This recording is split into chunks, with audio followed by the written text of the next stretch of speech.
is also to create an awareness of the days designed by the United Nations. The purpose of the day is to draw attention to give a set of cultural and legal issues surrounding the youth some listening. And the first one was observed in the year 2000. My guest in studio, Osman Ayarega, is a Deputy National Youth Organizer of the National Democratic Congress. Peter Akai Anum, Executive Director, the head of State Award Scheme here in Ghana. He's also a Global Coordinator, Commonwealth Alliance of Youth Workers Association, and the President, Foundation of Child for Child and Youth Development Africa. Will be joined shortly by Rabi Salifu, Deputy National Communications Director of the NPP, and on Zoom by Osei Kofi Akwa, National Organizer, Youth Organizer of the CPP. Gentlemen, good morning. Welcome. Good morning. How are you? Thank you. Good morning. Great. Good to be here. Is it good enough to say ahead of the day, Happy International Youth Day? Yes, Peter. Well, it is good. I mean, God has given us life, and for that we must be grateful. Ahead of the International Youth Day, I must say that there's more we can talk about because the country looks quiet. Right. Especially for a big day for young people. A big day for young people and for youth workers across the world. Yeah. Right.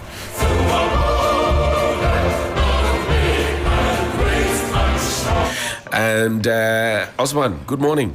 Yeah, good morning. How are we? We are doing well, at least. God has given us life, but this current dispensation of a government wants to take the life away. So we are struggling to survive. I want to first of all understand where you stand in terms of positioning the young people of this country. We celebrate this since 2000. We've marked it. And so what? International Youth Day, and so what?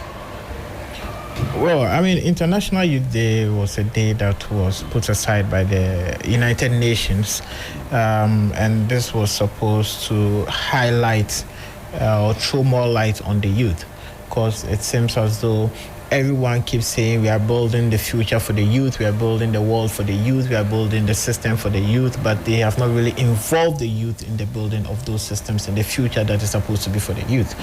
They keep telling the youth that we are the future generation, we are the tomorrow's leaders. However, they do not want to involve the youth in the day-to-day activities of what is happening and how they can be part of that development, and that's they can be part of that development and also develop themselves. So they put aside a day, I think it started somewhere in 2003 or so, where they started celebrating the World International Youth Day. So it is a global thing, it's not just about Ghana. However, I mean, the theme for this year's International Youth Day has to do with green skills for sustainable development, but it's also highlighted towards the global warming, etc. So it basically has to do with the green environment, you know, and how we need to move away from all these combustible energies to renewable energies to be able to save the environment. So I think globally that is the theme. But for us as a youth, where we stand is that we need to see how the youth can be involved in the day-to-day activities of governance, how the youth can be involved in shaping ideas, how the youth can be developed in shaping policies, in shaping how this government should be run or how the country should be positioned for the future generation. I'll just use this opportunity to call on every youth of this country, whether NDC or MPP, CPP or PNC, whether GUM or LPG, whatever party, to join the core of the minority in parliament for us to occupy the Bank of Ghana come the 30th of this month. That is the responsibility of the youth, because these are things that are happening that will affect the future generation, that will affect the life of the youth in the future. So I'll just use your medium to call on everyone that let us make sure to be at the Bank of Ghana. More details will be put out there, and that is the civic responsibility of every youth. So we should take this opportunity, being in the Youth Month, and to stand up for our rights and to make sure that we will not allow or let let anyone destroy the future that we are seeking to build as youth. Peter made a statement. I'll come to Peter shortly. That a day ahead of International Youth Day, it looks like everywhere is quiet. We are deciding to do this. I mean, so the last 2 hours of the show is dedicated to just young people out of the 4 hours. But is it normal for the country to be quiet as if Very Strong Force celebrates a great day tomorrow? I wouldn't say yes, and I won't say no. To be very honest, I think not everyone really follows the UN International Youth Day. I think it just started a few years ago, and it's up to us to make it known to everyone. It's up to us to publicize it, and that is why I'm saying that the youth should take advantage of this. In fact, it shouldn't even be a day celebration. It should be a month celebration, so that we know that the month of August is we have a youth month here. Yes, the month of August is Youth Month. Exactly. Yeah. June and May, Family Month. Thank you. So I think August and Easter, the whole of August should be put aside to celebrate the youth. So everything or every activity that is ongoing should be geared or channeled towards the youth to be able to make it, very popular and very noticeable. Peter, Yeah. Peter, you step in for me. You run the Head of State Award Scheme. A lot of young people interact with you on a daily basis. Expeditions share and seminars there and all of that. What would you say has been the impact in terms of shaping the minds of the youth to take their places in the future, as they say? Johnny, it's been great. It's been wonderful. Can you just imagine having, close to 10,000-12,000 young people, every year, having to say that from henceforth I'm going to continue to volunteer my time to build Mother Ghana. Do you know what it means for young people to say that, that magnitude of young people to say every year that I'm going to learn a skill, all right, that would impact on my personal outlook and prepare me for life and work. That quantum of young people every year saying that I'm going to involve in a sporting activity, right? No matter the consequences, I want to push myself to the limit towards a healthy and well-being of life for their future. Can you just measure the quantum of that number of young people saying that the energies that these young people bring, the thoughts that they bring, are we able to harness it holistically to direct them? Because you talk to some young people and they want to just check out of the country. Yeah, it's true. And the reason why I'm giving you that quantum of number, I'm going to now compare that to our, national ratio, of young people in the country. So, close to about 50% of Ghana's population are young people. Now, if Ghana's population is around 30 million, right, and you are just talking about 10 or 12,000 young people, it is an ocean in a drop. Right, a drop in an ocean. A drop in an ocean. Yeah, a drop in an ocean. And so you realize that the quantum of opportunities that are there for young people to explore, all right, are limits. Are young people being treated right in this country? It's yes and no, depending on what kind of divide you are. You tell me. Yeah, yes and no. I know Ayariga, from the political point of view, would have a very strong, point, especially when you are in power. When you are in power, it seems like you are doing a lot for the young people. But those of us on the youth front, I'm a practitioner. Right. All right. Those of us on the youth front don't see it that way, whether in power or out of power. But just because the challenges confronting young people are enormous, and they are multifaceted. When you look at the young people or the youth in general, it cuts across all the ministries, all the departments. Okay, and so it's really sometimes very difficult, right, to tailor-make a program that would meet the needs of every young person. Right. It's almost practically impossible because you need to now identify the various areas of interest of all young people, all right, from diverse point of view, to be able to have intervention, to have that holistic, impact. But that notwithstanding, there must be that attempt. And that is where the practitioner needs support. many a times in this country, we have not, for a very long time, focused a bit on building the capacity of the practitioner, right? Because the practitioner is very important in the equation. Before young people can really, really identify their true self and contribute to national development, you cannot forgo the youth worker. Let me bring in Osman one more time and ask same question I asked Peter. You are a leader of young people, at least from your political party's point of view. How are you managing all the energies, the aspirations that they have so that they don't lose hope to say, we want to check out? How do you do it? First and foremost, I think you need to get them involved. I mean, for you to be able to, because you cannot seem to know what is best for the youth and want to draw policies for the youth or want to put together a manifesto promise for the youth without involving the youth. Right. You cannot seem to know where it pinches more for someone without actually involving the person. So what we do in our party is to, as time goes on, to involve the youth in everything that we do. And the youth sits at every decision table that involves not only the party, but even the youth. So you cannot have any decision being made in the party without the involvement of the youth, because every decision you take largely affects the youth, because the youth constitutes more than 50% of every population. That's right. So you cannot have people deciding for the youth without actually involving the youth. So in every committee, there's usually the involvement of the youth. There's the engagement of the youth. And if you go through most of our manifestos, even from 96, 2000, 2004, you realize that most of the policies there are geared or towards or channeled towards development and enhancement of the youth. Because once you're able to develop the youth strength or the potency of the youth in the country, they know that you are done with 50% of the problems of the country.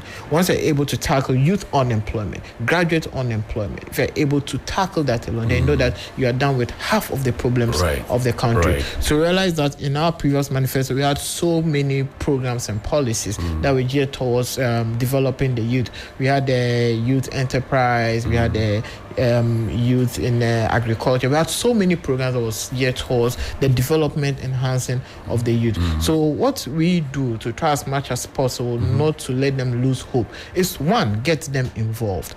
Two, make sure they are part of the decision making. And three, just make sure that every policy you are drawing is drawn towards Do you see that happening? Because not a week passes and you meet young people who tell you, Charlie, me pese me cool. With the current dispensation, and that is why, not to sound very political, but of course I am a politician. I mean, yes, with the current dispensation, we kept making the point that all the policies that this government is putting together are just election winning policies, and they are not geared towards.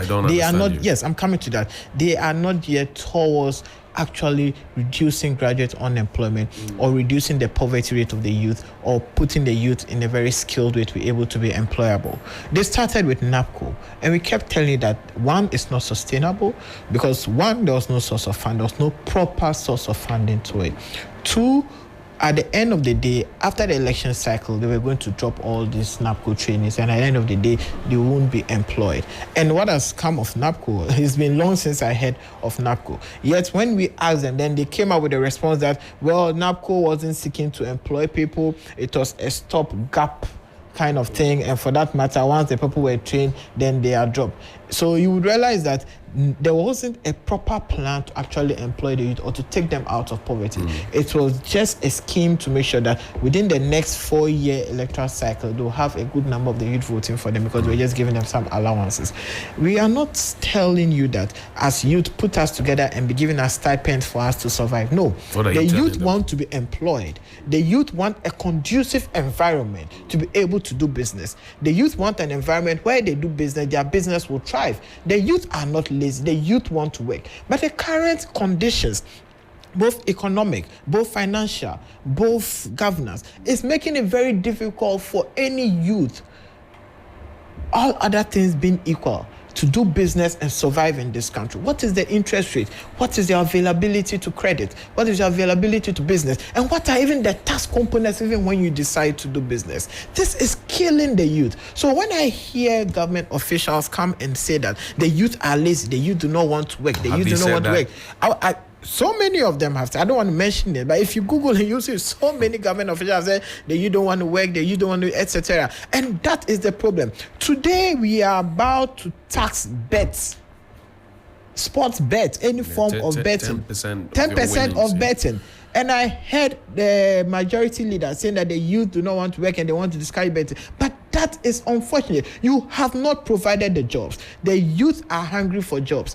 And the youth have found ways and means to survive. And even that, you want to tax that little way of survival. And I tell you with all certainty that the youth of this country are angry at the decision to tax the bet or the wins on the bet. And even looking at 10% tax of the bet. You have taxed every fiber of this economy. You have taxed every component of this country. And you have not been able to get us out of this economic mess. And you think that taxing our bet earnings, think that taxing our bet wins is what will save you. We are kicking against it. The youth of this country will kick against it. They will come out and protest against it.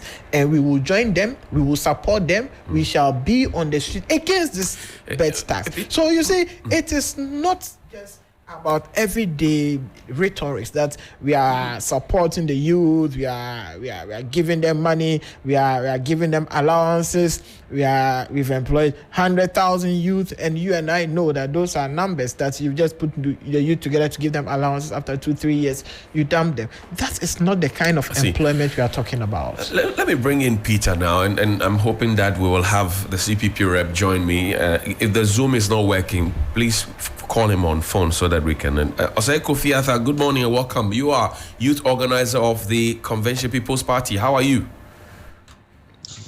Good morning, Johnny. I'm well. Great. Unfortunately, I can't say the country is doing well. I've got life, and it's only hope I have as a youth of this country. Well, yes, can I continue? It sounds quite a gloomy picture that you and Ayariga are painting, contrary to the picture that the leaders of the country paint for the youth. Why is your story different from the song that government is singing? First of all, let's ask ourselves, what picture is this government painting? And is it the reality on the ground? That's the question we want to ask. Because in 2016, the MPP government, then in opposition, promised Ghanaians jobs. And so if you look at the manifesto, the theme for the manifesto was change, agenda for jobs. What they meant was that the person or the government of the day, which was the NDC government, was lazy, was incompetent, did not have the technical know-how. And so the Ghanaian should change that government because they, the MPP, have agenda for jobs. And that is what secured them the mandate for them to become the ruling government in 2016. Now, fast forward, let's ask ourselves, what have they done to improve the life of the Ghanaian and the youth of this country? Nothing. First, it was NIP, then MBSSI. What the MPP government has been doing is moving from one slogan to another. And that's what they do. But there are people who have benefited from these schemes. NEIP under John Kuma, they used to give money. They used to even do, what do you call it? I wonder why John Kuma was even made the deputy minister of finance in the first place. Because NEIP was a mess. Johnny Hughes, as I speak to you, the IMF is in this country controlling how we go about our finances. If indeed these people have really worked, they have really provided employment, we should see the impact in the economy. It's as simple as that. Should you not be happy that young people are getting into positions of leadership? John Kumah is a young man. If he's a deputy minister in leadership, you should be happy for them, shouldn't you? I'm not looking for young people to be in positions. That's not my concern. What I'm concerned about is people being in positions to effect a change that will impact positively on my life. Even if it means that the person is holding a walking stick and at the end of the day, he is driving this country to a better place. I am comfortable with that. So yes, it's good that young people are given chance to also contribute to the development of this country and all that. It's very, very important. I mean, I appreciate that as a youth. But the point is that where did it get us? As I speak to you, about 57% of the population of this country are youth. Now, my brother from the other side, who was speaking, I believe maybe from the NDC, was speaking as if they also did well. I mean, he should go back and check what the then Minister of Employment, Rashid Pepo, said. He said we should gather stones and then, wood from the bushes and then bring them to the roadside, and there are people who are going to buy them. My point is this. The experiment of the MPP and NDC towards developing the economy of this country has never worked, and it will never work. Why do you say that? If you are not proposing an alternative, you are not talking about a policy direction and positioning. We've done lots of proposal, so many proposal. Now let me run you through it.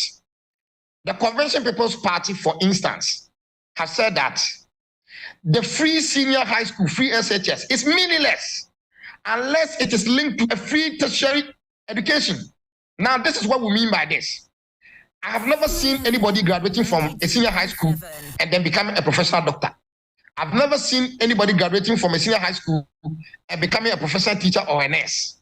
So the most important and critical part of that educational ladder is that the person is able to climb into the tertiary branches or the tertiary institution. Now, we are saying that you're having free senior high school. So the person completes senior high school, and then the person has no money to continue at the tertiary level. What have you done? Square one. It just, run pegs and run holes or whatever they call it. You've done nothing. And so what we said in 2016 is that we, the Convention People's Party, are going to provide free tertiary institution so that right from the senior high school, you have the, the chance to go to a tertiary institution. Are you not being overly ambitious? Because we've seen the challenges that free SHS has had, and how the feeding and arrears and everything else.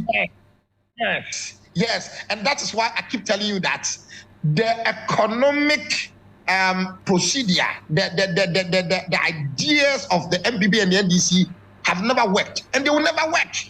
You see, because there's a way you go about this thing. Now, let me run you through my ideology as a political party. Quickly. The Convention Party believes in what we call Nkrumahism or scientific socialism. Now, if you go to the economic dictionary, socialism or scientific socialism means planned economy. Planned economy. What it means is that whatever we do, whatever step we embark on, whatever journey is planned.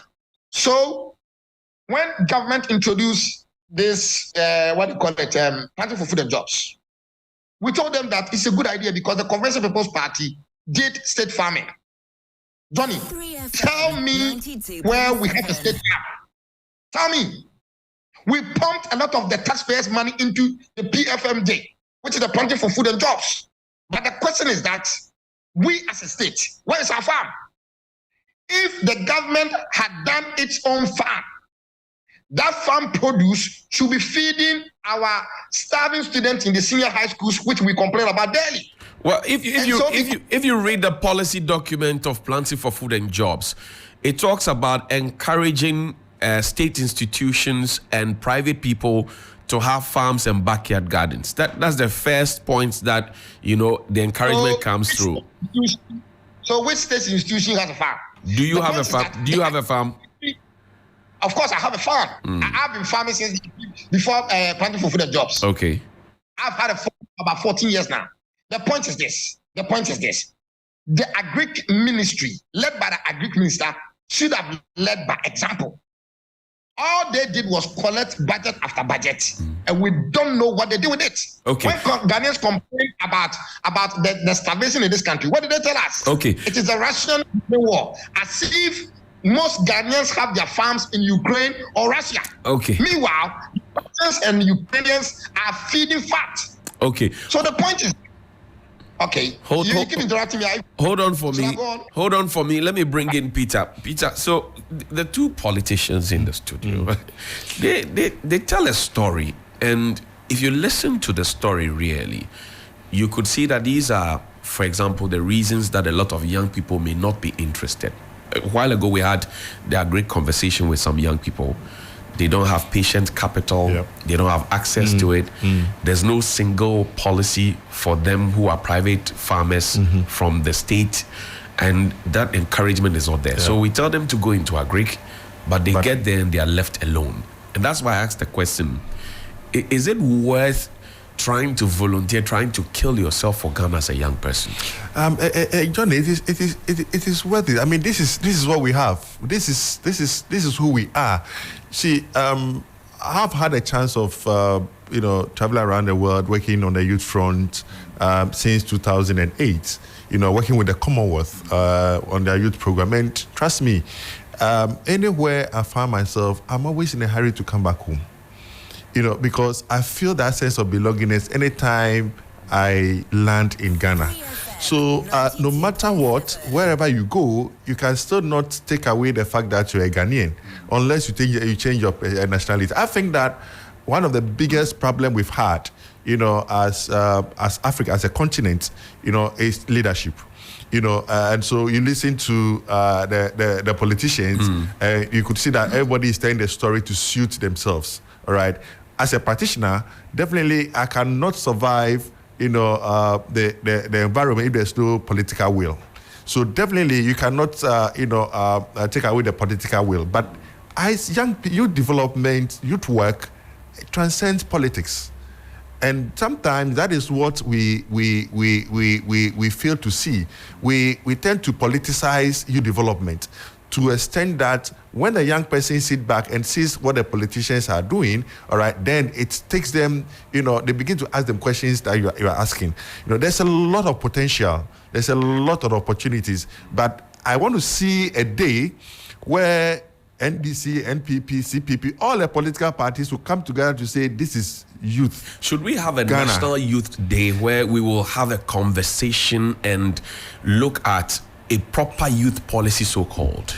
Absolutely, I do agree, and that's something that some of us have been calling for. I mean, championing that we should have a National Youth Day, right? As a country where we don't talk about politics. We talk about purely development from the youth work perspective, right? Where we take off our political suits, all right, and wear Ghana. All right, and think about the young people and the future of this country, devoid of any politics, and I'm sure that it would really help. In fact, I mean, we as a country, we've not done a lot to promote youth work, celebrate youth work, all right, and even having the youth worker at the center of growing up, I was a member of the Boy Scouts. Yeah, close to us were the Red Cross. Then we had the Girls Guide, and that's how come some of us got closer to HUSA, the cadet system and all of that. Now you look at those groupings, and you don't find them around if they are not in the schools. There used to be, my scouting group, for example, was a community scout group. Yeah. So we used to do a lot of volunteering. Yeah. Now that sense of volunteerism is missing, because you will hear that somebody has $1 million at home when you are hungry. What should you be volunteering for? That's the question the young people ask. So if I volunteer, what do I get? Because the person who is telling me to volunteer and tighten my belt because we're in this together is doing the direct opposite of what the people before them did. I share the sentiment of what you're saying, but you see, a lot of people don't volunteer because they don't know what is in it. What they get out of. But you see, when you're volunteering, you are not just giving off your service, but you yourself, you are learning. Right. And you are improving upon yourself. So just imagine somebody coming here to volunteer, spending some time here with you, all right, not being paid, but then coming here, supporting your work. But at the end of the day, the young person or the person living here will learn some skill, may grow some interest, and probably may inform his decision as to what kind of career he or she should find himself in. Many a times, I think our young people many a times focuses on other people instead of focusing on themselves. I've always said to myself that no politician can make life better for anyone. I see. It's you and you and what you are capable of doing and what you can develop. That is what would be more beneficial to you tomorrow. And I think focusing on those nitty-gritties of enhancing our skills, learning, from each other, knowing that we have civic responsibility towards ourselves and then our fellow human beings and our communities. These are values that we cannot shed away. Okay, I see. Rabiat Salifu is joining us. She is the Deputy National Communications Director of the NPP. Welcome. Thank you, Johnny. Good to have you. I understand the traffic kept you. Yeah, it's actually a track that got broken down. Just very, very close to the toll booth. Okay. On your way to here, and it's that terrible. So please, if there are people or somebody responsible for that, the person should act so quick because the timing is quite bad. Right. Yeah. Now we're talking about international. I'm sure you've been monitoring. I was listening. Was coming. What would be your initial thoughts? Yes, two gentlemen think that you are not doing anything. Still on the road. Honestly, I want to apologize, though not deliberate, but I wish to say sorry for coming in late, and also to say hello to my colleague panelists and your listeners and viewers. I guess we are on Facebook, we're on Facebook right? Live, yes, on 3FM 927. Last weekend, something happened. You showed it, you spoke about it, but you dropped it. Tell me about it. The accident, the MTN case. Right. I'm very, very passionate about it. What's happening to the young man? I found out, I'm told that he's doing well, but we will get into that conversation. The driver should be taken on. Right. Anyway, yes, I listened to the CPP rep. Right. His name again? Kofi. Osei Kofi Akwa. Yes, I like the point of volunteerism, not wearing the party lens when we are talking about our own self, because when we are talking about youth, it's about ourselves and the kids we are bringing up and our siblings. However, it gets so sad when somebody tries to generalize. Listening to him, I heard him say, what have they done? Nothing. You see, when you try to undermine your listeners to this extent, it becomes very worrying, because you might not agree with the government. You might not agree entirely with all the policies, but you certainly do need to sometimes just sit back and say, okay, for the 100,000 youth, 45,000 have been gainfully employed through the NABCO intervention that the NPP would have brought. You are free to criticize. You can say, okay, the projection was 100,000. Even with the 45,000, ABC would have gone wrong. That's fair. It's about project implementation. And whatever policy you are implementing, you can't do without issues. You can't do without challenges. What is worth looking at is taking your time to see if you're having a genuine review of whatever policy you are implementing, and then your willingness to take critics. So for me, listening to him, I was like, wow. Yes, we are politicians, but sometimes we just need to be realistic. Does the government saying nothing? And I like his final point. He said, look, well, I don't know. And it's true, if you don't know, you don't know. It's not bad saying I don't know, but it's quite bad where you say nothing. And I saw that you even responded to that. Okay, anyway, okay. Kofi, I'll bring you in. You come in. Hold on, but Rabi just came, so allow her a little space. Yes. Now, Rabi, is there a deliberate policy for the youth? Because the reality on the ground, hunger, joblessness, rent issues, school fees and all of that. Of course. Is there deliberate policy to? Of course, we all do know. The youth from? We all do know who brought about National Youth Employment Agency 206. Who? Which government? No, go ahead. Excellent. We do know the deliberate youth interventions or youth-oriented interventions. This government, look at TVET. If you see the kind of infrastructural improvement that has been brought on board, even this current government, of course, the popularly known youth employment, we call them Pukufor police or Zoom police and all that. All these efforts is simply to get the youth included in the national discourse and as well provide something for the youth. I believe, yes, we can't say all is said and done. And we can't say all the implementations, the Youth Employment Agency is working, you start intervention is a good one. The NIP that he was totally condemning, of which I know a lot of benefit, hundreds of youth who are currently even undergoing capacity building and all that. GEA is youth-oriented, small scale. That is former NBSSI. Former NBSSI. So Ayariga, for example, raises the point that yes, we start one, it fizzles into another, and to another. And then there's no permanency. It's just slogans and then it whittles away. That's the concern. And that is where he gets it wrong. Explain the reality is that the former NBSSI have their target beneficiaries. Now, we have a chunk of youth unemployed group that would have been looking for several options. Some will go to apply for police, some will go for military, some will go for immigration, which of course we have done. Some will go for GEA, the NBSSI. Some will say, okay, I am for NAPCO. And even some of the NAPCO beneficiaries, out of where they did their internship and training, they have been able to get the understanding that, look, there is some kind of grant or support here. So they would now cross from NAPCO and then go to GIA to say, okay, I've been able to start up a business through the internship process I went through under NAPCO. So I am applying for so and so amount to go and do it. And that is where we are making the progress here. I wouldn't actually react when he says, okay, implementation is ongoing, so and so beneficiaries are under this particular project. However, I think ABC should be done well. If it is about capacity building, if it is about other components of youth development under each policy that he's criticizing, I wouldn't have any reactions to bottom line, that. young people don't have jobs, they are hungry.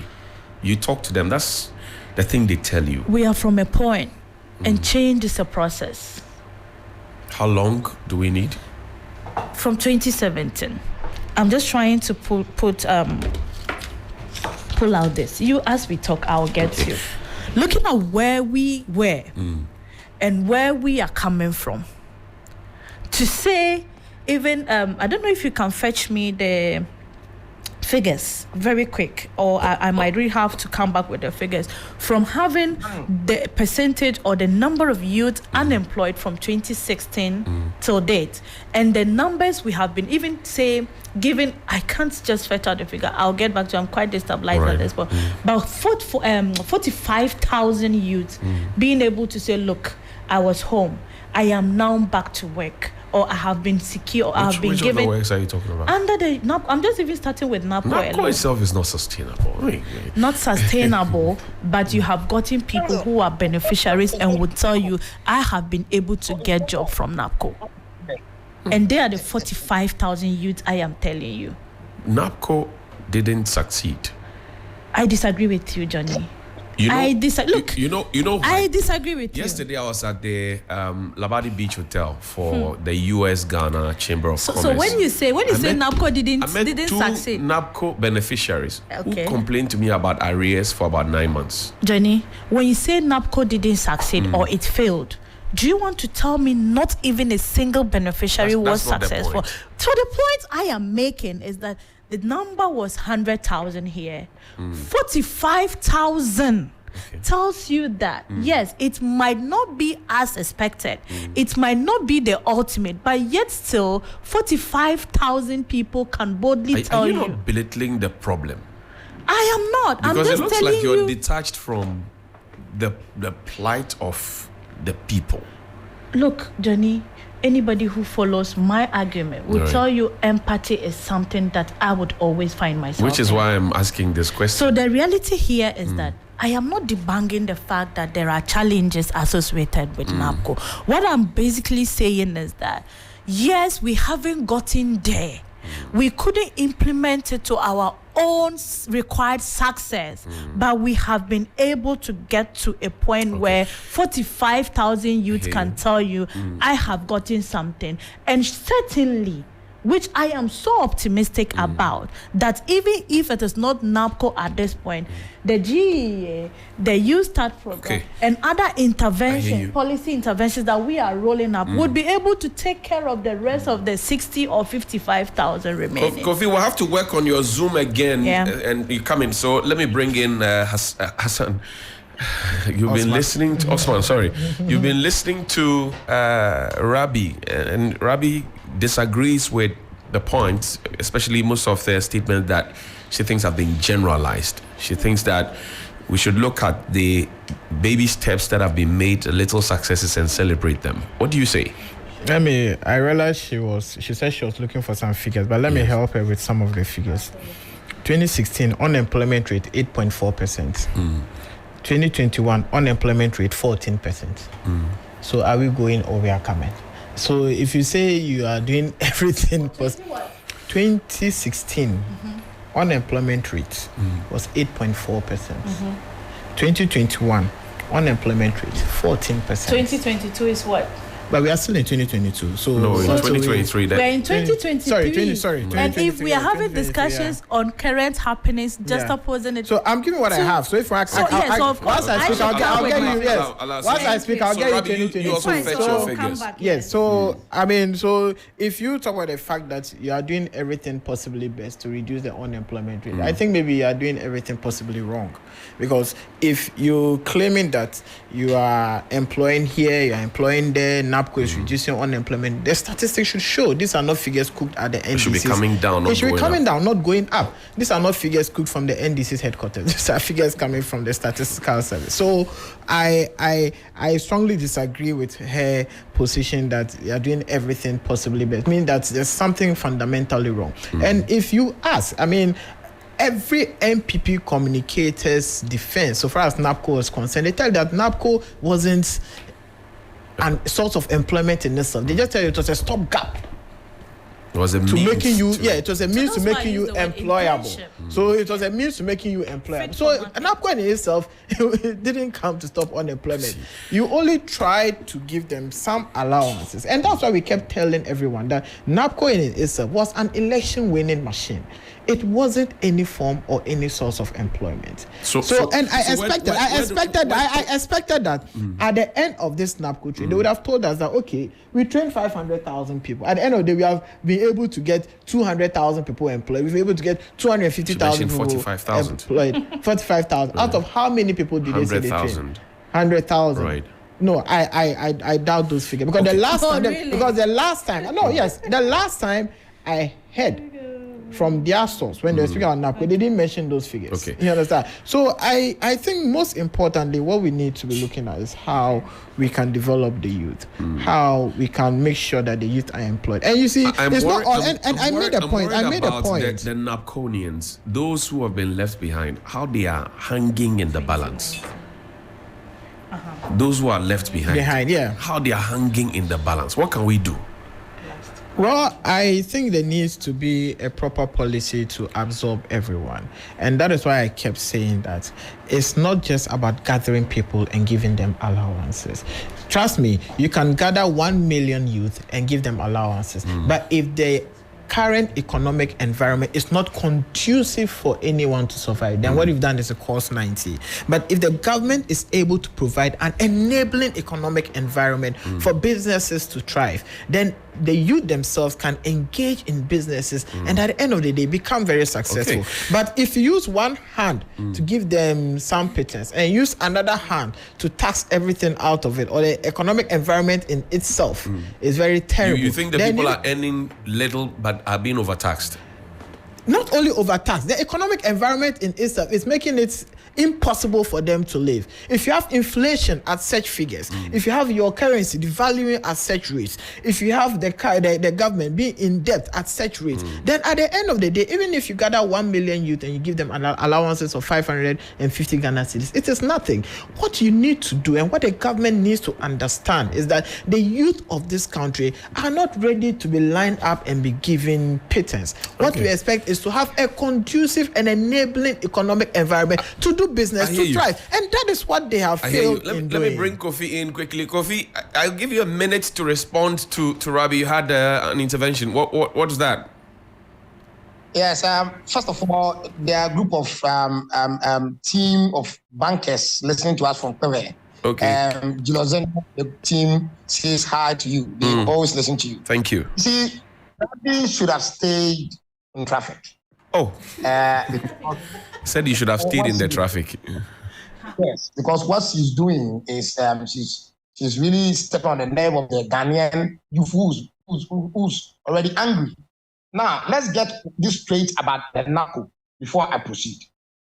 The NACO was brought in to kind of supposedly help the unemployed graduates. So this is it. First of all, the state had wasted money training people, whether at the university level, whether at the nursing training college or the teacher training college. And those people, because of incompetence of government, were wasting away in the house, even though they were trained and skilled.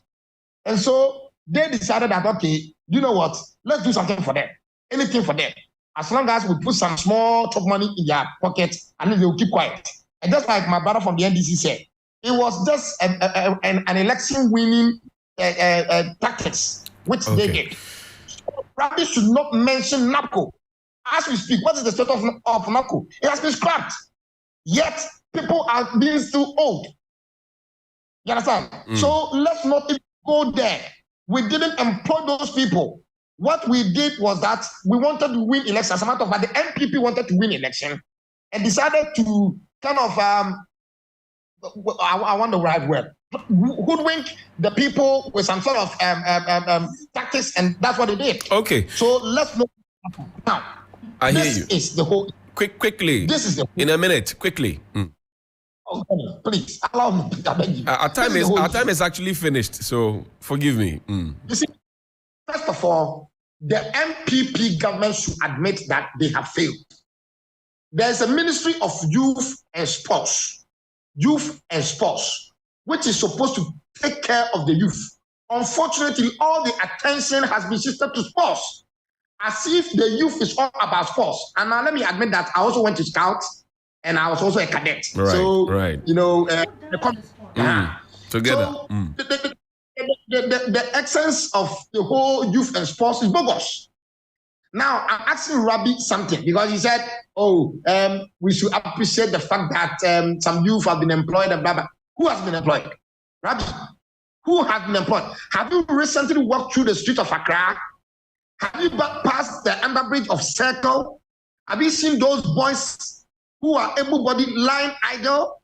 Have you walked through the street of Nima? Have you gone to, Choco? Have you been to all those places? Have you seen those boys who are unemployed and are idling about? Okay. In 2020, the Convention People's Party proposed an idea. We said that, okay, let's have a state farm. What it means is that there's a lot of land lying fallow. And this land are very fertile. From Accra to Kumasi, from Accra to Takrady, from Accra to Cape Coast, from Accra to Volta region. There's a vast of land, which are all capable of yielding food crops. And so what government needs to do is that set up camps. Okay, you build, let's say, 2-bedroom apartment with self-contained, as they call it. Okay. And then one person, you give them 2 acres of land to manage. Okay. So this person is going past. Unfortunately, we have to go. I see you want to read the CPP's manifesto to us all over again, but I thank you for joining us. Next week, I'm sure we can continue the conversation. Next week, let's continue the. We're still in the Youth Month of August. Thank you, Kofi. Grateful for your time. He's a youth organizer of the CPP. Not so partisan. Okay. Because when we spoke yesterday, I saw this discussion not strictly partisan, but that was my intention. Yes, that's how I walked into the studio. But it's fine when we are we are politicizing it. What I want to say is that we have a youth group, or like a youth in this country, or the youth of this country are people that I hold in high esteem, because I am one of the youth. The globe is revolving, and the happenings across the globe is what I think we all should be carrying each other along for. Now, someone would say I shouldn't mention. Are you rushing me? I shouldn't mention. Yes, our time is finished. I shouldn't mention COVID, Russia, Ukraine. No, even that. Digitalization, that has become the new word, though not new. But I want to say that the little research I did around this will tell you the Gen Z would have used 6 to 7 hours a day on our phone or on their phone. So what I am urging as my closing remark is that when we are on the network or on our gadgets, we should try to always look at how best we use such times on our skill development. Okay. We shouldn't also sit for only formal interventions. Yes, government should make provision, but also we could also acquire skills in several ways. The TVET is there for us to tap in. Okay. The Youth Start program is there for us to go for. The NYEP is now still you are in doing existence. politics. We should The say we GIDA shouldn't is do. still Thank there. you. So Now you're doing politics. We should say we shouldn't do. Thank you. I think your point has been fairly made. 30 seconds each for you, gentlemen. Yeah, I just want to say that the International Youth Day offers us a huge opportunity for us to come together as a country, not wearing any political color, but to talk about real youth work and youth development. I think we should use that as a stepping stone to celebrate National Youth Day for Ghana. Okay, thank you. Ayaga. Yes, Johnny, all I can say is that the youth are currently disappointed in the current administration and dispensation. Nanado promised them heaven, and currently they are going through hell. Bawumia promised them heaven, and currently they are going through hell. They are disappointed in this current administration. They are disappointed in Rabi and her people. And if they even observe and witness the kind of corruption happening in this government, they just see it as a very bad example to the youth. Because even being a good example to the youth is another thing. And that we do not see in this current administration. Thank you. Osman Ayariga is a deputy youth organizer of the NDC.